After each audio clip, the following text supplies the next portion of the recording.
ఆసాయిపేట గ్రామం ఆసామి వ్యవసాయ వృత్తి మనిషిని కానీ మాకు ఇక్కడ ఏ పెద్ద మనిషి ఎమ్మెల్యేలు పట్టించుకుంటున్నారు, ఎంపీలు పట్టించుకుంటున్నారు. ఎండిపోయిన పొలాలు చూస్తలేరు, మమ్మల్ని పట్టించుకునే దాతలు లేరు, దత్కులు లేడు. ఇప్పుడు పాసం సస్తున్నాం. ఇక్కడ ఏడుపులు దుక్కులు వస్తున్నాయి.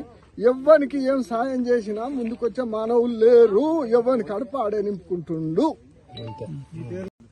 ఎమ్మ సిద్ధయ్య కొడుకును బాలరాజును చూడబోతే చుట్టాలు ఎమ్మెల్యేలు అవుతారు, ఎంపీలు అవుతారు. పుక్కడిగా దంగి తిని బర్రెలలో బలుస్తారు.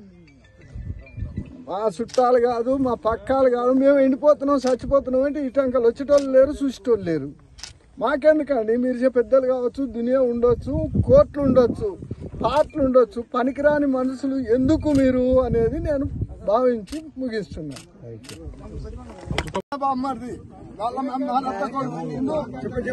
చూసేది వాళ్ళ నాన్న బావది పొలం ఎండిపోయింది, నిలబడ్డది ఇంట్లో. వాడికి ఏమైనా సిగ్గు సరం ఉంటే వచ్చి మాట్లాడమను.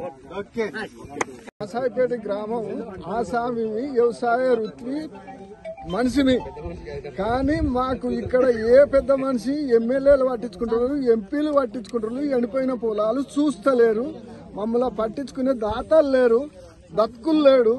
ఇప్పుడు పాసం సస్తున్నాం. ఇక్కడ ఏడుపులు దుక్కులు వస్తున్నాయి. ఎవ్వనికి ఏం సాయం చేసినా ముందుకొచ్చే మానవులు లేరు. ఎవ్వని కడుపు ఆడే నింపుకుంటుండు.